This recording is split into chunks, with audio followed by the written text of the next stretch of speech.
Bonjour à tous, juste avant que la vidéo commence, j'aimerais vous donner un petit peu de contexte sur cette interview pour que vous puissiez l'apprécier au mieux. Vous allez donc suivre l'interview au complet du réalisateur Pierre Perifel derrière Les Bad Guys, le DreamWorks qui est sorti en 2022. L'interview a été réalisée en juin 2022, on n'a toujours pas de nouvelles d'une potentielle suite, même si ce n'est pas totalement écarté. À préciser que si la vidéo a mis autant de temps à sortir, c'est tout simplement parce que pour une raison que moi-même j'ignore, je n'ai pas réussi à trouver une sorte de motivation alors que c'était quand même un projet qui était tout simplement énorme et je suis toujours assez honoré d'avoir pu interviewer Perry Perifel et que je salue au passage s'il regarde cette vidéo. Dans tous les cas, la vidéo sur les Bad Guys est sortie, je vous invite à la regarder parce que c'est avant tout pour cette vidéo que j'ai réalisé cette interview, mais je me suis dit que je vais vous donner accès à toute l'interview parce qu'il y avait d'autres questions que je lui ai posées avec des réponses assez intéressantes. Je n'en dis pas plus, je vous ai laissé l'interview au complète, sans trop de montage, juste pour que vous puissiez apprécier notre échange. Je vous laisse avec cette interview, bon visionnage. Donc, eh bien, merci à toi d'avoir accepté parce que vraiment, c'est une chance énorme pour ma part de pouvoir t'interviewer. Donc, encore une fois, avant qu'on commence une interview, vraiment merci. Voilà. Écoute, c'est un grand plaisir. Ça me fait très plaisir que tu m'aies contacté et puis que voilà, on puisse faire ça. Bah, très bien, parfait. Eh bien, écoutez, pardon, écoute, je suis désolé, il faut que je m'y habitue. Un petit peu stressé. Je vais te poser quelques questions. Alors, je vais commencer par une première parce que j'ai fait quelques petites recherches à ton égard pour savoir du coup ton parcours. Et j'ai vu que du coup tu as intégré le studio DreamWorks en 2008, si je Ah, ne dis pas bêtise, c'est ouais, ça? ouais. Pas en 2008. Si, en 2008. Tu dis pas de 2008, bêtises. ok, c'est ça, parfait. Merci. Parfait. Et du coup, je voudrais savoir si le film Les Bad Guys, c'est un projet auquel tu penses depuis que tu, du coup, es arrivé chez Studio DreamWorks ou c'est un projet qui s'est rajouté au bout d'un moment? Alors, pas du tout. C'est un projet qui est arrivé il y a, on dit sous les radars, on va dire, il y a 4 ans à peu près.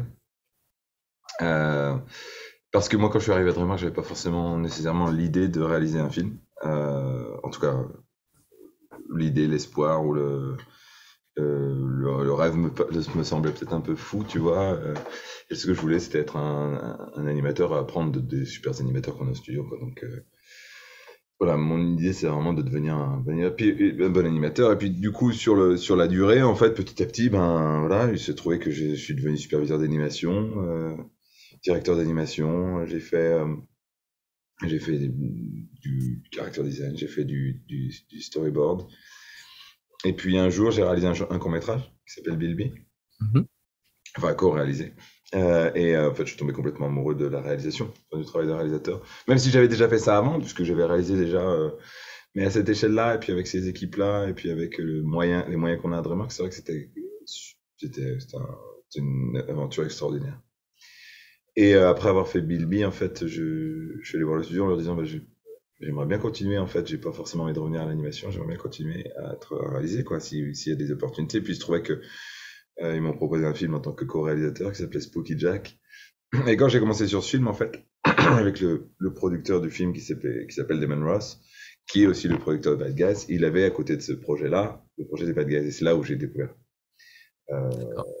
le projet, les bouquins, la première version du script. Et puis voilà, c'est que ça a commencé. Donc c'était, ouais, je dirais, il y a à peu près 4 ans, quoi. C'était en 2018 à peu près. 2000, ouais, mi-2018. C'est là que j'ai découvert le truc. Très bien, d'accord. Et par rapport justement au fait que vous êtes chez Studio DreamWorks depuis 2008, je voudrais savoir si du coup, durant la réalisation des Bad Guys, est-ce que votre expérience finalement dans le studio, dans l'animation, etc., vous a été fortement utile dans quel domaine dans la réalisation? Bien sûr, bien sûr.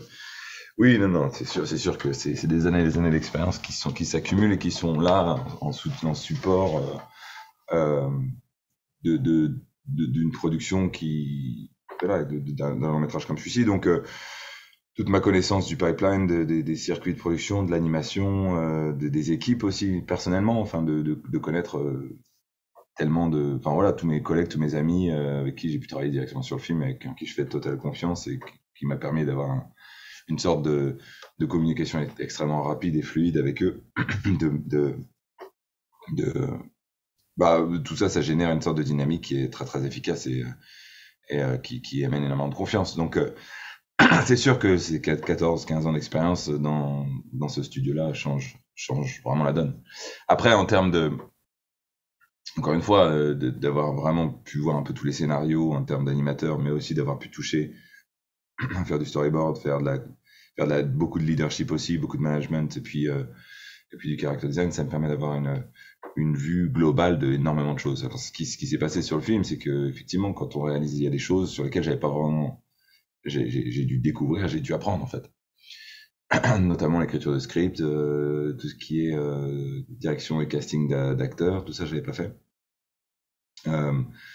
Vraiment réfléchir une musique de film et un panorama sonore de design son à cette échelle-là, je l'avais pas fait. Je l'avais fait sur le court-métrage un petit peu, mais c'était pas du tout la même échelle. Voilà, je faisais des chansons. Enfin, il y a des choses sur lesquelles j'avais pas forcément été impliqué avant. Donc, voilà, il y a quand même des découvertes. Et puis toute la promotion, et puis tout ce qui vient autour de ça. D'accord, très bien. Et justement, vous parlez des musiques, tu parlais, pardon, du musique juste avant. J'ai vu que tu avais travaillé avec Daniel Pemperdon, si je dis pas de bêtises, encore une fois, qui a fait la musique notamment de Spider-Man New Generation. Je voudrais savoir si est-ce que dans l'élaboration des scènes, notamment des scènes d'action, est-ce que tu as pensé le montage avec la musique en tête ou est-ce que ça s'est rajouté après? Ça dépend des scènes. Ça dépend des scènes, d'accord. Par exemple, la scène de course-poursuite, par exemple, à la fin.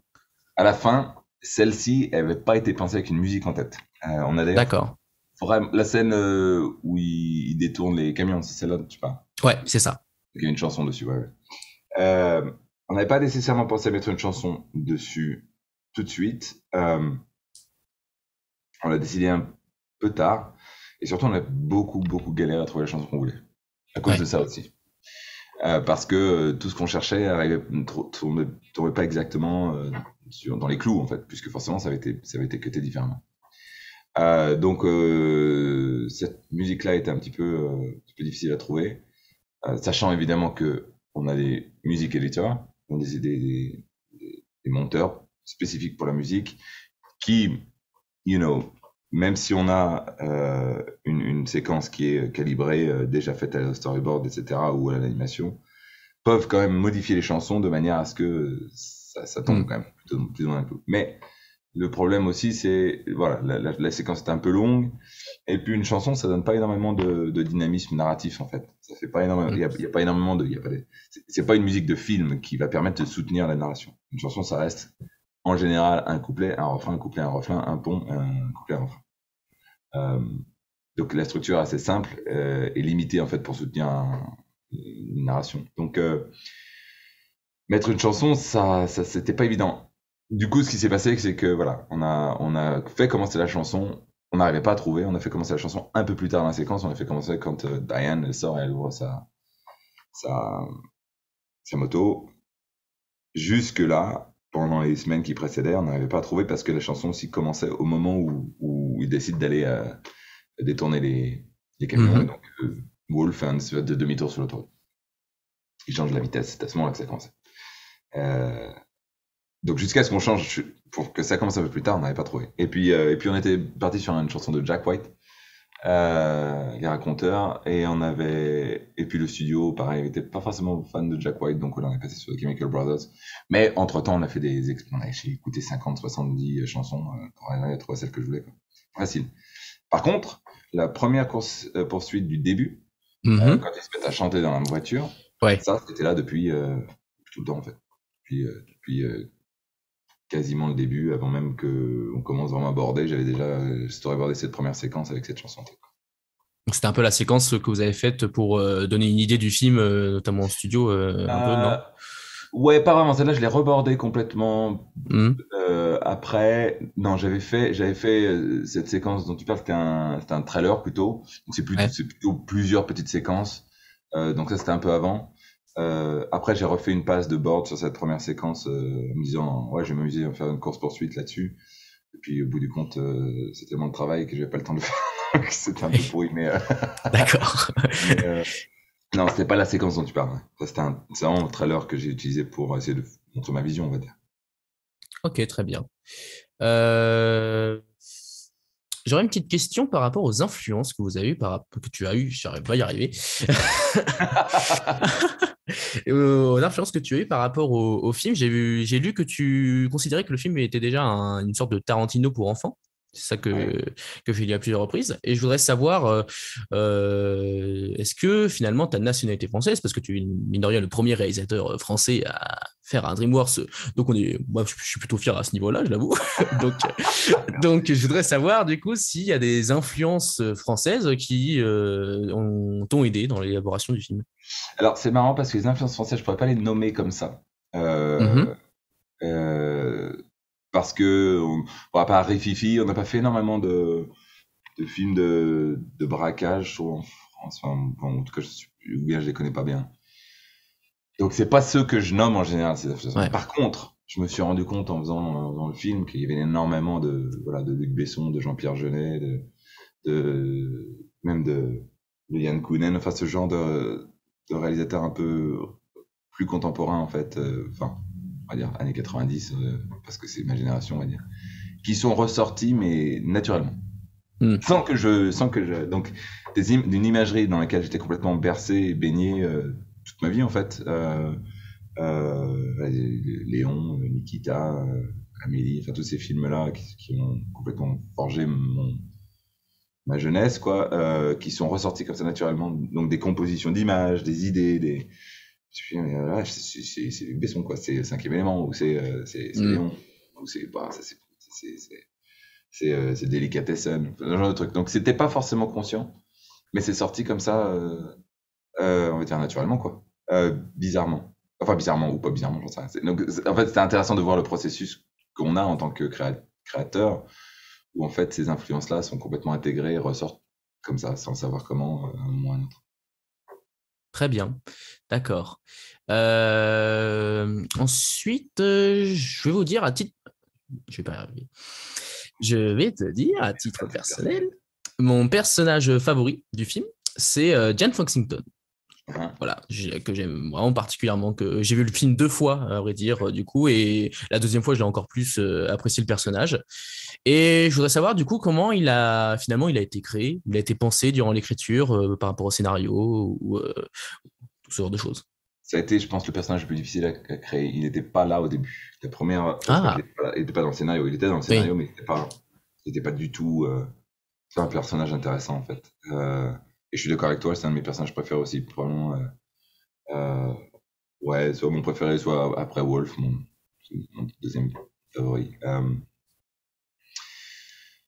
Ça s'est passé dans plusieurs étapes. En fait, on a ouais, galéré à l'écriture, à trouver une voix qui lui convenait, parce qu'en fait, on avait un problème comme on essayait de retenir la révélation ou le flip de Marmalade. Même si on l'a pas, enfin, on l'a retenu sans avoir l'intention vraiment de faire un gros surprise, c'est le méchant. Parce que les gens s'en Mm. doutent très vite. Et puis parce que surtout dans les bouquins, c'est le méchant. Donc, on n'avait pas l'intérêt vraiment à le cacher complètement. Mais enfin bon, pour les personnages, en tout cas, on s'était dit, on va, comment dire, on va repousser un peu la révélation que c'est le méchant.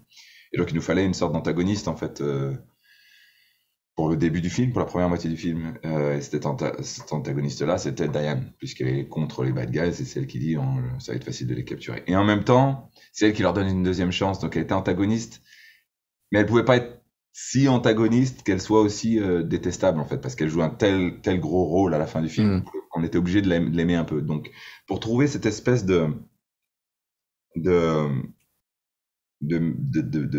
milieu, enfin comment dire, de personnage qui est en fait encore plus malin que Wolf, et qui sait exactement ce qu'il pense, et sauf que bon, elle le reconnaît pas forcément, mais qui, dans leur premier échange tous les deux, quand ils sont devant la statue, qui semble, c'est une sorte de match de tennis, et Wolf, qui est tellement sûr de lui, s'en prend plein le nez. Pour trouver ce personnage-là, ça a été vraiment long et difficile, jusqu'à ce qu'on se dise, parce que pendant longtemps, c'était pas une ancienne bad guy, c'était une espion en fait, un peu plus comme dans les bouquins. Mm. Euh, et, euh, et en fait, Là, tu vois, je te révèle tous les secrets de Mais production. j'aime bien, j'apprécie. Complètement. Non, mais c'est marrant parce que du coup, il y a tellement de versions qu'on fait sur ces films-là que j'essaie de me souvenir un peu le parcours. Donc, c'était une ancienne espion, un agent double en fait, qui essaie de recruter les bad guys. Donc, on a changé un peu. Et donc, pour simplifier les choses, on lui a donné en fait exactement le même problématique que Wolf. Elle était un personnage considéré, voilà, une sorte de bad guy, un méchant, voilà, vil, malin, sournois comme un renard, quoi. Et qui, elle, a réussi à changer de vie, a réussi à se faire accepter, de devenir, voilà, et de vraiment servir la communauté, quoi. Et à partir du moment où on a fait ça, on s'est rendu compte, en fait, ok, d'accord. Donc ce personnage-là, du coup, est un personnage extrêmement positif, qui essaie de faire tout le long du film snap Wolf out, de faire en sorte que Wolf il sorte de son truc, quoi. Et donc du coup son intention dès le début est très positive. Sauf que forcément elle essaie de le faire agir en se mettant un peu en conflit avec lui.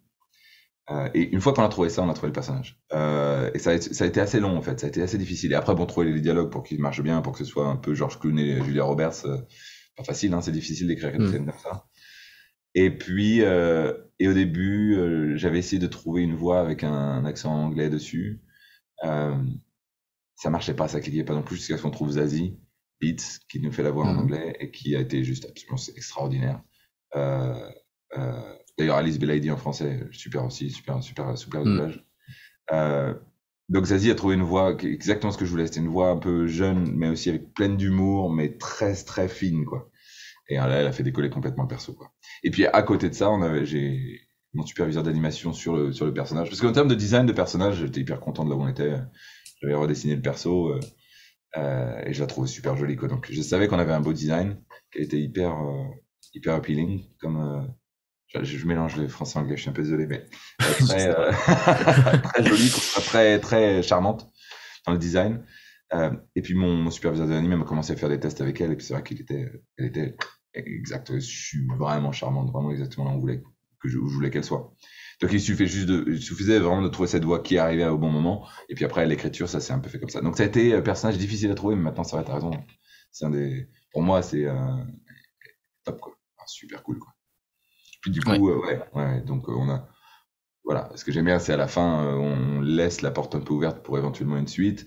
Ready to get to work, qu'est-ce qui va se passer? Est-ce qu'ils font une équipe ou pas? Donc c'est vraiment le genre de truc qui, je trouve qu'elle fait vraiment pour moi dans ma tête, elle fait partie intégrante du groupe en fait.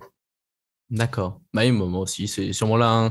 Sur la fin, on sent vraiment que les personnages se complètent vraiment bien ensemble, donc c'est super cool.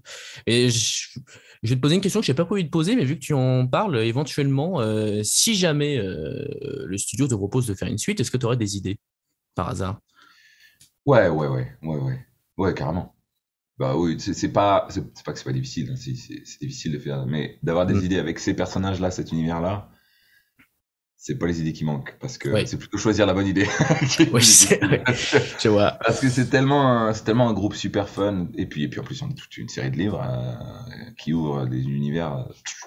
Je sais pas si t'as pu les lire ces livres-là, mais j'ai pas encore pu lire, mais peut-être que je les dirai plus tard. C'est bon, évidemment, c'est pour les petits, mais c'est vraiment voilà, il fait une série de 20 bouquins, c'est conçu en 2 saisons comme des séries télé. Et puis il s'éclate, quoi, il part dans tous les genres, dans tous les styles. Donc il y a vraiment beaucoup de choses à faire, avec beaucoup de matériel derrière, quoi. Très bien. Mais bon, en tout cas, si ça se fait, j'ai hâte de voir ça. Bien sûr. Juste avant, tu parlais d'Alice Belaïdi pour le doublage, que moi aussi j'ai beaucoup apprécié dans le rôle de Diane Foxington. Mais du coup, j'avais une question par rapport au doublage français. En fait, 2 questions en une. Ma première, c'était de savoir si ça faisait pas bizarre, mine de rien, d'écouter un doublage dans notre pays, mais qui n'est pas le doublage original avec lequel on a travaillé pendant pas mal de mois, voire des années. Double question, est-ce que tu as apprécié le doublage dans l'ensemble, sur tous les personnages, etc. Bien sûr que ça fait très bizarre. Mais que j'ai réalisé le film ou non, quand on travaille sur un film en anglais et puis qu'on le voit en français ou dans une autre langue, ça fait toujours très bizarre. Surtout un film d'animation, je dirais surtout un film d'animation parce que on a tellement, les mouvements de bouche notamment sont tellement...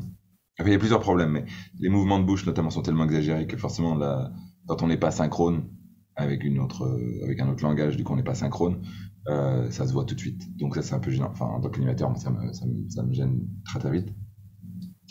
Et puis l'autre problème, c'est la langue française n'est pas conçue de la même façon que la langue anglaise. Quand on va dire en anglais, on dit pink umbrella, en français on dit un parapluie rose. On inverse le nom et l'adjectif par rapport aux anglais. Et du coup, il y a beaucoup de noms qui sont les mêmes, qui se prononcent de la même façon. Information, c'est la même chose, donc les lèvres marchent. Mais du coup, comme les Anglais mettent l'adjectif avant, dès qu'on traduit et qu'on veut garder la synchronicité du son sur le nom, ça veut dire qu'en français, on va mettre l'adjectif avant. Et quand on met l'adjectif avant, ça fait un français extrêmement littéraire.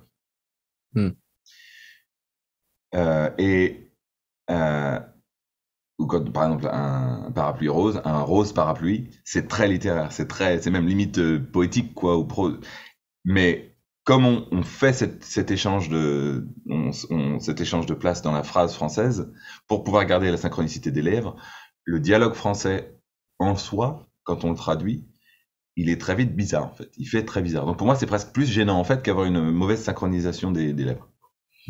Donc ce qui s'est passé, c'est que comme je suis français, je leur ai demandé est-ce que je peux voir le script que vous avez en français pour les doublages. Donc Universal France m'a envoyé le script et puis j'ai repris tout le script parce qu'en fait je connais tellement bien mon histoire que ça m'a permis de faire tous les liens entre les gags et les petits trucs les petites phrases qu'on met à un endroit, qu'on répète à un autre endroit. Enfin, tout ça, j'ai fait tous les liens, j'ai reconnecté tous les liens, et puis j'ai changé les lignes et certains dialogues de manière à ce que ce soit un peu plus, même si c'était pas parfaitement synchrone, que les dialogues soient un peu plus parlés, quoi, un peu plus naturels, on va dire. Ouais. Et trouver 2-3 blagues qui marchent un peu mieux avec ce qu'on avait déjà fait, etc. Du coup, pour le coup, je suis assez content des doublages, en tout cas de l'écriture des doublages. Et puis, ce qui s'est passé, c'est que c'était quand c'était à Noël, en décembre. Je suis passé en France et puis on a fait un essai voix avec Pierre Ninet pour voir si on avait en tête un ou deux acteurs. Et puis Pierre était vachement partant. On a fait un test ensemble.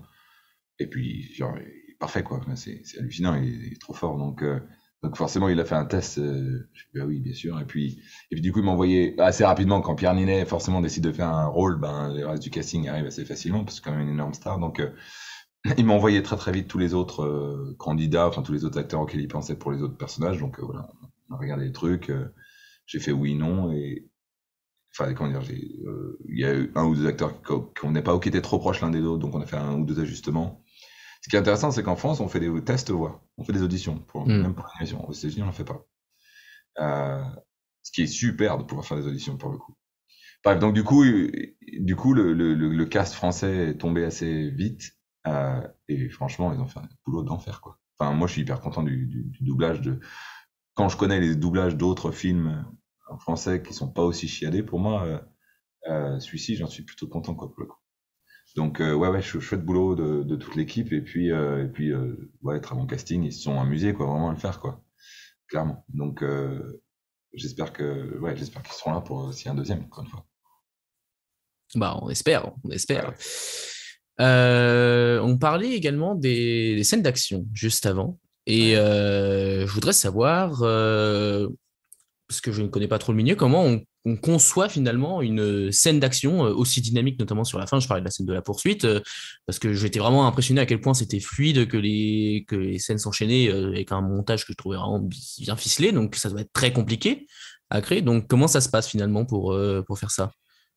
Alors, bon, déjà, j'avais une certaine vision des scènes d'action que je voulais voir moi, qui est pas forcément une vision qu'on a toujours dans les à DreamWorks, dans les studios américains. En général, les studios américains, en scène d'action, en animation, c'est pas nécessairement là où on est les mieux, enfin, parmi les meilleures scènes d'action de films d'animation américains que j'ai vu, ça va être Kung Fu Panda et puis Spider-Verse, on va dire.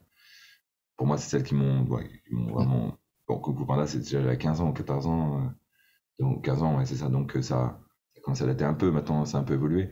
Moi, j'avais vraiment envie de voir une scène d'action un peu inspirée manga, animé, animation japonaise, on va dire, et un peu franco-japonaise quand on voit Arcane, etc. C'est des trucs qui sont. Bon, je dis pas qu'on a fait des trucs à la Arcane, c'est clair, mais bon, c'est des influences que j'ai aussi. Donc j'ai vraiment réussi j'ai vraiment demandé aux équipes de voilà, regarder ça, c'est là où je vais aller donner des notes très très précises. Donc après j'ai pris un storyboarder asiatique coréen qui a travaillé un an dans ces studios-là, donc qui est animateur, storyboarder, qui sait exactement border ce genre de scène d'action que je voulais. Donc il m'a fait une première passe de board qui était juste débile. Mais par contre, c'est vrai qu'une c'est une séquence, par exemple, où on a pas mal changé l'histoire à ce moment-là, donc il n'a pas pu faire toutes les versions. Mais au moins, il avait déjà un dynamisme, un placement de caméra, il avait une idée des actions qui était extrêmement péchu, quoi. Donc après, ce qui se passe, c'est qu'on fait une première passe de board. Ensuite, avec mon monteur, on commence à cutter tout ça. Lui est un monteur qui vient de la live action. Il savait déjà, il avait ce côté assez live action dans la façon dont il monte ses scènes. Et donc, on a beaucoup travaillé là-dessus. Après, ce qui se passe, c'est qu'en général, on refait une deuxième passe de story pour être sûr d'avoir, bon, là, tous les trucs qui nous manquent ou qui vont pas. On refait une toute petite passe. Ça reste assez rough en général, c'est assez sketchy. Et ensuite, on passe à la prévis. Donc, voilà, prévisualisation en 3D, quoi. Donc là, on est vraiment sur de la caméra, etc. Et là, c'est là où je bosse, entre guillemets, le plus avec les équipes. C'était vraiment repasser sur tous les plans. Je refais des dessins sur tous les plans. Voilà, je fais un Dutch angle ici. Mets-moi une focale un peu plus longue. Je veux des speed lines ici, je veux ce genre de truc. Il y a un grand plan qui redescend comme ça sur la voiture. Là, ça en passe à travers la fumée, où on est comme ça. Quand Piranha est lancé, et on avait 3 plans là-bas, je fais non, on combine ça sur un seul plan. Bref, donc voilà, c'est toutes des notes que je donne à mes équipes avec qui je travaille précisément en refaisant des dessins de manière à garder un truc qui soit pas trop, qui soit live action dans le montage, mais qui soit pas trop live action nécessairement dans les. Enfin, il y a deux, trois plans où c'était vraiment de la live action, mais d'autres qui sont plus type animé, type manga, on va dire, animation japonaise. Et puis après, en fait, dans tout le process, on ajoute des couches en fait qui font que ça ramène ce dynamisme-là. Donc, quand mes animateurs sont passés, qui ont commencé à prendre la séquence, j'ai un superviseur d'animation qui refaisait des dessins de posing, etc., de manière à avoir vraiment des actions hyper péchues sur les personnages. Et les animateurs eux-mêmes ont le droit de reprendre un peu la caméra pour réajuster en fonction de leur animation, de manière à ce qu'elle soit la plus dynamique possible, quoi. Et puis donc voilà, après au-delà de tout ça, on rajoute des effets, Donc c'est vrai que ça doucement, ça se construit. Mais c'est pas évident, hein, c'est très difficile de construire ce genre de scène d'action dans la. C'est pas, encore une fois, comme une animation 2D où tu vas avoir un animateur qui va prendre un layout ou parfois faire même son propre layout, animer ses effets spéciaux, en tout cas sketcher ses effets spéciaux, son placement de personnage par rapport à la caméra. Enfin, il gère un petit peu tout. Les Japonais gèrent par exemple un peu tout sur leur propre animation, hein, surtout sur les films d'action. Nous, c'est tellement découpé, tronçonné entre différentes personnes, c'est très difficile de garder ça de façon homogène. Donc, ouais, je suis d'accord avec toi, elle sort super bien cette séquence, elle a vraiment la patate. Et puis derrière, en plus, mon équipe de direction artistique m'a sorti une sorte de décor de ouf avec un ciel orange, la météorite bleue électrique, ça a la frite, quoi, puis des lumières dans tous les sens. C'est très Los Angeles, mais en même temps, Los Angeles du futur, un peu, c'est super. Puis avec la chanson, ça marche à fond. Donc c'est vrai que je suis super content de cette séquence, complètement. Mais c'est un truc qui est c'est pas toujours évident à avoir parce que c'est très morcelé comme workflow. D'accord. Mais ouais, c'est très intéressant de connaître un peu le processus parce que forcément, Ouais. après, j'en apprendrai peut-être plus encore plus en achetant le Blu-ray comme d'habitude du film. Peut-être qu'il y aura certains bonus intéressants. Ouais. Complètement. Ensuite, j'aimerais savoir par rapport aux personnages, aux différents personnages, notamment les personnages principaux qui sont les bad guys. On parlait avant d'Ed Foxington, mais ici j'aimerais savoir comment, encore une fois dans l'élaboration du scénario, comment a été pensé les dynamiques finalement entre les différents personnages, entre Lou et le serpent, entre requin et l'araignée, enfin la tarentule, exactement. Ouais. Tout ça. Comment ça a été écrit? Alors, ça a été écrit. Alors, d'une part, la première page de scénario avait déjà des personnalités assez fortes. Donc, c'était assez. Bon, sur les bouquins, déjà des personnalités assez fortes, mais la première page de scénario marchait déjà pas mal. La façon dont tu as conçu ça, je pense que une fois qu'on a eu trouvé l'arc ou la dynamique de Wolf, qui est le personnage qui décide de changer, et qu'en fait, en changeant, on se dit, merde, si je change là, je risque de perdre mes potes. Mais en même temps, il n'arrive pas à s'empêcher de changer. Parce qu'il c'est un appel, enfin, parce que là, il a besoin de ça pour lui, quoi. Il n'arrive pas à s'en empêcher, donc il le fait, mais comme il n'ose pas le dire aux autres, ça part un peu en cacahuète, quoi. La vraie dynamique, une fois qu'on a trouvé ça, la dynamique, elle a été, et notamment pour les animateurs aussi, ça a été de dire, ok, le loup et le serpent sont les parents d'une famille. Donc pour moi, le loup, on va dire, il est, je sais pas si c'est le père ou si c'est la mère, peu importe à la rigueur.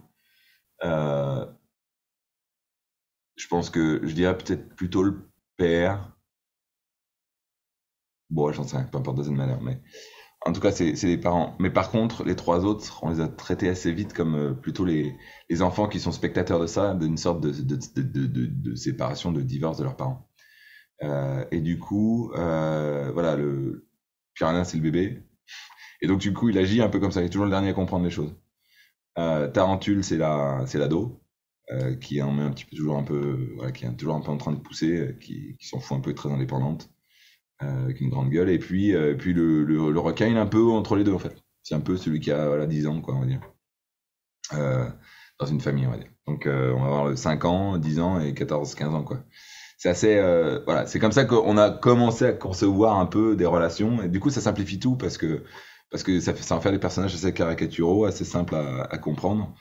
Et voilà, qui sont spectateurs d'un divorce de leurs parents, quoi, ou d'une explosion de couple, en fait, parce que c'est ce qui se passe entre Wolf et Snake, pour le coup. Donc c'est un peu comme ça qu'on a un truc, et ça nous a permis de vraiment consolider ces relations-là et d'avoir vraiment un groupe très homogène, en fait. Et puis aussi très, très uni. Parce que au début, on avait un petit peu de problème aussi à faire en sorte que le public aime ces personnages, parce que c'est quand même, c'est vraiment des méchants. Donc comment on fait pour faire en sorte que l'audience se retrouve vraiment à apprécier ces personnages, alors qu'ils sont en train de braquer les banques et de mettre le bazar dans toute la ville. C'était en ayant cette espèce de dynamique familiale. Et puis voilà, c'est l'anniversaire de Snake, et puis tout le monde est autour de lui, même si c'est des bad guys et qu'ils s'en mettent plein le nez, c'est toujours sympa, quoi. Donc voilà, c'est comme ça que ça a vraiment évolué aussi dans cette optique-là et dans cette direction-là. D'accord, très bien. Du coup, j'ai une dernière question parce que après, je crois que ça va se couper parce que j'ai pas la version pro de Zoom. Donc apparemment, ça dure que 40 minutes, mais c'est pas grave parce que de toute façon, j'avais pas prévu de poser plus de questions, donc c'est parfait. Ma dernière question, ce serait finalement de savoir comment tu as ressenti après la sortie du film. Qu'est-ce que, je suppose évidemment un sentiment de fierté, mais au-delà de ça, qu'est-ce que ça fait de se dire qu'on a réalisé un DreamWorks, qu'il est très bien accueilli quand même par la critique, j'ai l'impression. Donc voilà. C'est une super question. Et parce que je pense que je me pose la même. Comment je réagis à ça, en fait? Comment j'ai réagi à tout ça? Bon, évidemment, très fier. Il est pas très fier surtout de l'équipe qui a travaillé dessus avec et la façon dont ça s'est passé, parce que c'est très très bien passé. Et puis d'avoir pu faire un film que j'avais envie de faire, en fait. Je pense pas avoir fait un film où j'ai fait énormément de compromis dessus. Pas du tout. Bon, il y a 2-3 trucs, évidemment, c'est normal, mais le studio m'a pas guidé tout le long en me disant non, tu fais ça, tu fais ça, tu fais ça. Pas du tout. J'ai fait vraiment le film que je voulais envie de faire. Et donc ça, je suis hyper fier de ça. Et puis que ce soit accueilli de cette façon-là, bien sûr, parce que voilà, on est critique, en termes critiques, on est top, quoi, vraiment super critique. Mais ce qui est vachement drôle, c'est qu'en fait, je connais tellement l'environnement de DreamWorks, je connais tellement mes équipes, je connais tellement tous les gens ici, que c'est vraiment une œuvre commune, en fait. C'est pas juste Pierre a fait son film et puis voilà, c'est vraiment un truc que je partage avec tout le monde, en fait. Et c'est pas juste waouh, j'ai réussi à faire ça, je suis trop content. C'est vraiment mon job, plus ma passion, mais que j'ai pu partager avec plein d'autres gens. Et du coup, c'est ça qui me rend le plus heureux, en fait.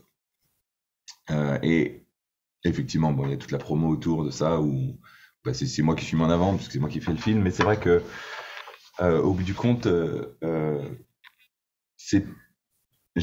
suis pas en train de réagir en me disant waouh, t'as vraiment abouti, t'es allé, tu vois, t'as fait ton super fier, t'as réalisé un film de DreamWorks. C'est pas vraiment comme ça que je ressens, j'ai l'impression. C'est vraiment plus, c'est une carrière dans une compagnie que j'adore, avec des gens que j'adore, et voilà, on m'a donné la chance, ou en tout cas l'opportunité de pouvoir représenter un peu sur une grande échelle, voilà, tous ces talents qui travaillent ici, et de les inspirer surtout, parce qu'ils étaient vraiment très inspirés de faire ce film. Et c'est ça qui compte le plus pour moi que d'avoir fait un film à DreamWorks. J'ai l'impression. Parce que je sais pas si je suis super clair, parce que je pense que je suis même pas très très clair dans ce que je ressens en ce moment, parce que ça vient de finir. Non, mais mais je pense c'est plutôt comme ça que je le ressens, plutôt qu'une sorte de- d'énorme fierté d'avoir juste fait un film, parce que c'est pas vraiment, même si c'est vraiment mon bébé, c'est pas non plus un film c'est pas moi qui ai tout fait, non, loin de là, loin de là. Donc, Eh bien, merci énormément d'avoir répondu à toutes ces questions. Ce fut un énorme plaisir. Et juste avant de partir, je voulais te montrer un petit truc rapidement. ouais. Alors, s'il veut bien. À côté de Tenet, oh la vache, trop bien. C'est pas mal, hein. Je l'ai acheté dans un petit cinéma la semaine dernière et du coup, je l'ai rajouté dans ma décoration. Génial. Ah bah ça fait plaisir. C'est une bonne compagnie. Tenet 1917. Ouais, 1917 et Matrix juste à gauche. Ah bah en plus, très bien. Voilà, c'est bien entouré. Honoré. C'est moi qui suis honoré d'avoir pu parler avec toi. C'était super cool. Merci à toi et je te souhaite plein de réussite en espérant que tu continueras à réaliser encore plus de films parce que pour le moment, c'est un sans faute. Voilà. Merci beaucoup. Merci Nicolas. Ça marche. Merci à toi. Au revoir.